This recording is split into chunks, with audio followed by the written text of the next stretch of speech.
Bonsoir à tous, bienvenue, c'est le 19-20 en Lorraine. Voici les principaux titres de ce journal régional. L'ancien patron de la chirurgie cardiaque de Metz-Bon-Secours a été révoqué. Décision prononcée par le Centre national de gestion des praticiens hospitaliers. Le docteur Roux vient de s'exprimer, il vient de donner une conférence de presse. Nous serons en direct dans un instant de Metz avec notre journaliste sur place, Grégory Boileau. L'homme qui a tué son épouse et son bébé le week-end dernier à Tuquenieu a été mis en examen. Les premiers éléments de l'enquête montrent qu'il aurait fait subir un véritable cauchemar à ses victimes, sa femme et ses 2 filles. Les travaux de la LGV Est vers Strasbourg sont en bonne voie. Un chantier titanesque débuté l'an dernier. Les ouvrages d'art sont en construction. Nous le verrons près de Sarrebourg où les poutres d'un pont ont été posées aujourd'hui. Enfin, 25 ans après avoir stoppé sa carrière, Olivier Rouillet fait son jubilé ce dimanche au stade Marcel Picot de Nancy avec une pléthore de stars, Michel Platini, mais aussi Zidane, Barthez, Laurent Blanc, Deschamps, Yannick Noah et bien d'autres. Olivier Rouillet est ce soir l'invité de ce 19-20. Mais tout d'abord, ce coup de tonnerre. La décision est rare. Le docteur Roux, l'ancien patron de la chirurgie cardiaque de Metz, a été révoqué, suspendu depuis octobre dernier en raison d'une surmortalité dans son service. Il avait été entendu il y a quelques semaines par ses pairs. Nous retrouvons tout de suite Grégory Boileau en direct de Metz. Grégory, c'est le docteur Roux lui-même qui a annoncé sa révocation. Effectivement, c'est le docteur Pierre-Michel Roux qui a annoncé lui-même sa décision ici au Club de la Presse de Metz en fin d'après-midi. Le docteur Roux a donc été révoqué par le CNG, le Centre national de gestion des praticiens hospitaliers, ce qui signifie clairement qu'il ne pourra plus exercer dans un hôpital public. Alors vous l'avez rappelé Thierry, le docteur Roux a été suspendu à titre conservatoire depuis le 29 octobre dernier. Lui, l'ancien patron du service de chirurgie cardiaque de l'hôpital Bon-Secours de Metz, suspendu depuis le 29 octobre dernier. Il est donc aujourd'hui révoqué. Nombre de ses patients ont dénoncé le docteur Pierre-Michel Roux nous a donc répondu tout à l'heure lors d'une conférence de presse. Je vous propose tout de suite de l'écouter. Vous et moi, si on doit être opéré, forcément, on ne va pas être pareil, ça c'est sûr. Et puis deuxièmement, compte tenu de ça, les hôpitaux peuvent avoir des mortalités qui sont différentes et avoir pourtant la même qualité de soins. Mon sentiment, c'est d'un côté une très très grande colère. Je ne comprends pas comment on en arrive là à partir de dossiers qui, au départ, n'existent pas réellement. Et l'autre chose, c'est que je me dis qu'effectivement, un médecin aujourd'hui ne peut plus prendre de décision thérapeutique seul, sans avoir l'aval de son administration, parce qu'il peut se retrouver révoqué comme moi, ou en tout cas avoir de très gros ennuis. Donc je pense que tout le monde a du souci à se faire. Voilà le docteur Roux révoqué, mais le docteur Roux qui ne souhaite pas en rester là, il compte déposer dans les 2 prochains mois un recours devant le tribunal administratif. Merci Grégory en direct de Metz. Et à ce sujet, je vous propose d'écouter à présent la réaction à chaud de Maître Bert, l'avocat des victimes du service de chirurgie cardiaque de l'hôpital de Metz-Bon-Secours. Écoutez. C'est une décision importante et assez exceptionnelle pour un praticien hospitalier. Il est extrêmement rare qu'un praticien hospitalier fasse l'objet d'une révocation.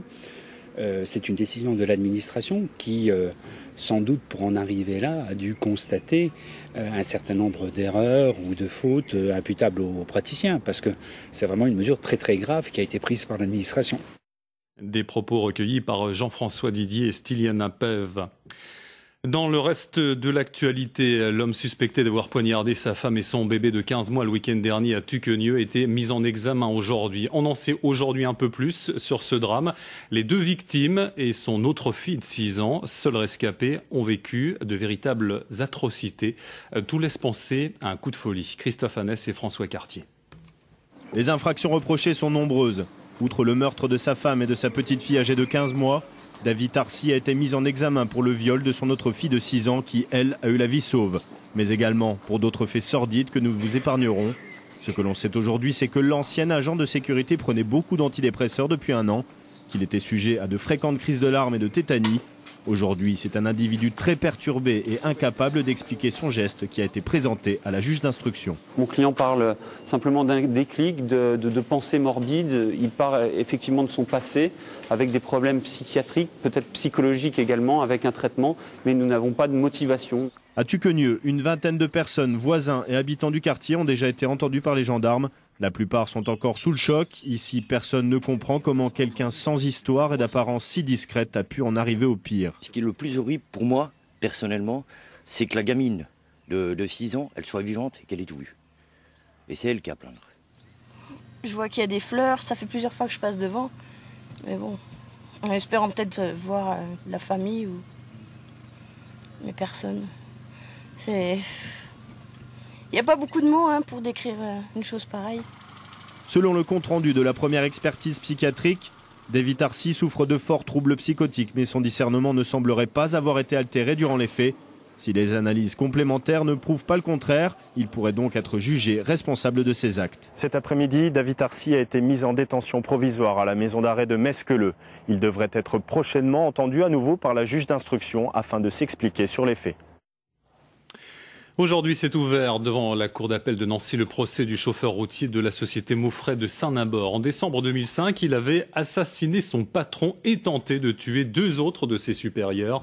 En première instance à Épinal, l'homme avait été condamné à 30 ans de prison ferme. Jean Baudin et Styliana Pève.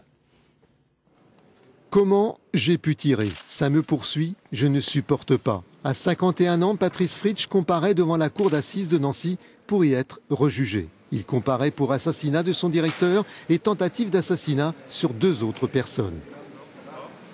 Tout en ayant conscience des drames qu'il a causés, bien évidemment, il trouve que la peine est sévère. On va contester la partie incompressible de la peine qui avait été prononcée à Épinal. Ancien para du 8e régiment de Castres, ancien responsable de l'armurerie. En quittant l'armée, Patrice Fritsch trouve un emploi de chauffeur routier dans l'entreprise Maufrais à Saint-Nimbord. Patrice Fritsch a des difficultés à s'adapter à la vie civile. Dans un stress permanent, les rancœurs avec sa hiérarchie s'accumulent.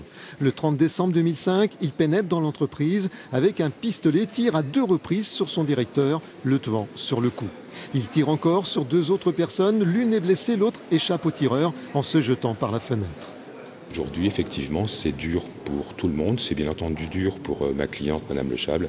C'est excessivement dur pour son fils. Également, il a 50 plus, il comprend beaucoup mieux les choses. Il faut quand même rappeler qu'il encourt la réclusion criminelle à perpétuité pour un seul assassinat et qu'au cas d'espèce, il y a un assassinat, une tentative d'assassinat et une tentative de meurtre. À la barre, les experts se succèdent. Patrice Fritsch est présenté comme quelqu'un de dépressif et fragile. Instable comme une bombe à retardement, précisera l'un d'eux. Demain, la Cour entendra une dizaine de témoins. Oui, j'ajoute que le verdict est attendu mardi tard dans la soirée. Un TER et 2 TGV sont restés bloqués hier soir dans le secteur de Dieulouard vers 20h30. En cause, un câble électrique de 20 000 volts tombé sur la voie. Un incident provoqué par un violent orage. 250 passagers ont dû patienter plusieurs heures avant d'être évacués par bus. Les équipes de RDF et de la SNCF ont travaillé toute la nuit pour que la circulation des trains puisse reprendre normalement ce matin. Écoutez le responsable de RDF en Lorraine. Nous avons mobilisé 5 personnes de nos équipes qui sont intervenues très rapidement, de telle manière à intervenir en toute sécurité sur le réseau et à rétablir l'alimentation électrique dans le courant de la nuit. Donc on présente quand même nos excuses à tous nos clients et puis également aux clients de la SNCF. Le second tronçon de la LGV Est est en cours de construction. Les travaux de cette seconde phase pour relier Strasbourg ont commencé à l'été 2010 en 6 km de voies qui devraient être achevées en 2016. Un chantier titanesque et aujourd'hui avait lieu la pose des poutres du pont qui enjambera le canal des Houillères près de Sarrebourg. Reportage de Florence Grandon et de Benoît Bourg. Elles pèsent chacune 4 tonnes. Ces 4 poutres métalliques ont mis 2 jours pour arriver d'Ocquier en Belgique. Leur positionnement se fait au millimètre près. Elles font donc l'objet d'une attention toute particulière. Il n'y a rien qui gêne, nous, ici. Au-dessus, là. Hein? À part, donc le gousset là, donc il faut qu'elle revienne encore un peu par ici. Ouais, c'est une phase donc délicate parce que donc nous sommes en phase finale d'approche là-bas dans le fond. Donc il va faire tous ces réglages là-bas dans le fond et après, bon, quand les réglages sont faits, on règle au fur et à mesure par ici, quoi. Donc la pause, in fine, ce sera ici que ça va se passer. Depuis le début de l'année, une dizaine d'hommes travaillent sur ce chantier. Ils ont terminé la pose des 4 poutres en fin d'après-midi. Elles constituent la base de ce futur pont. Une tâche habituelle pour ces ouvriers, pourtant plus compliquée qu'il y paraît. Ça paraît simple, mais ça reste technique parce que, comme peut-être on vous l'a dit par avant, c'est un ouvrage mixte.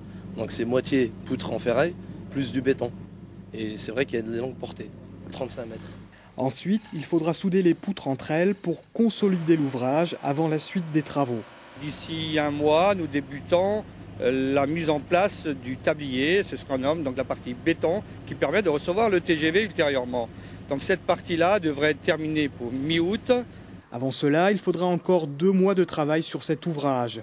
Une durée nécessaire pour permettre au TGV d'enjamber le canal des Houillères. 1 euro les 3 concombres, c'est l'initiative d'un producteur de Moselle qui s'est associé à une chaîne d'hypermarchés pour écouler ses légumes. Il faut dire qu'avec la crise de confiance venue d'une rumeur de contamination par la bactérie tueuse d'Allemagne, le marché s'est écroulé. Bruxelles vient d'annoncer une aide globale de 150 millions d'euros aux maraîchers victimes de cette crise.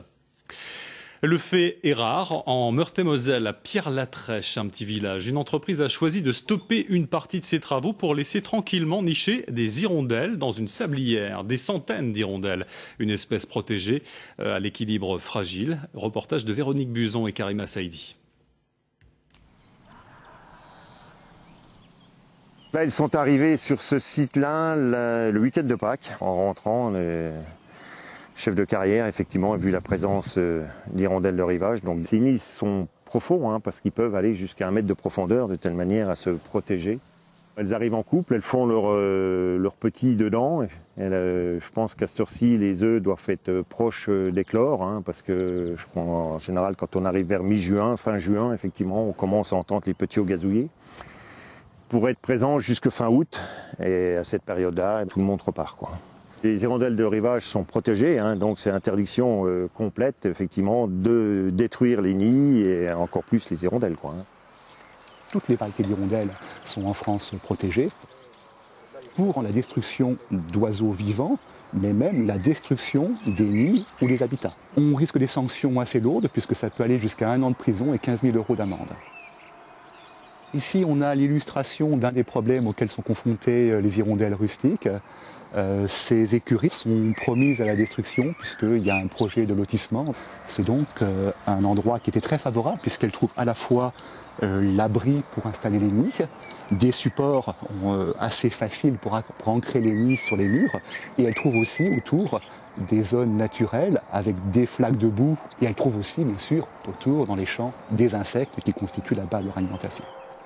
On est bien conscient qu'on ne peut pas non plus bloquer tout travaux, tout progrès. À défaut de conserver les écuries, ce qu'ils ne peuvent vraiment pas faire autrement, il fallait au moins que la destruction intervienne en dehors de la période de nidification.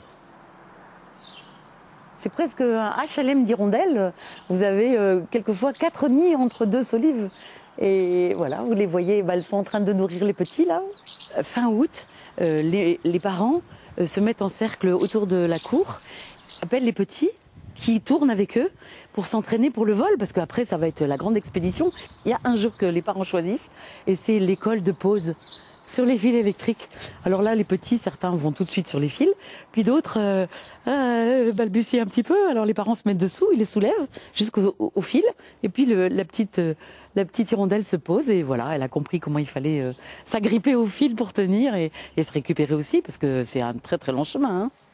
Voilà, c'est une bénédiction d'avoir des hirondelles, surtout qu'on nous dit qu'il y en a de moins en moins. À Rosières-aux-Salines, aux haras nationaux, avait lieu aujourd'hui une des 7 étapes qualificatives nationales pour la sélection des plus beaux étalons de race sel français venus de tout le Grand Est. 57 animaux ont été examinés, un gros enjeu pour les éleveurs présents. Écoutez l'un d'eux. Arrivé à Salaux, on se retrouve dans les 100 meilleurs étalons de 3 ans.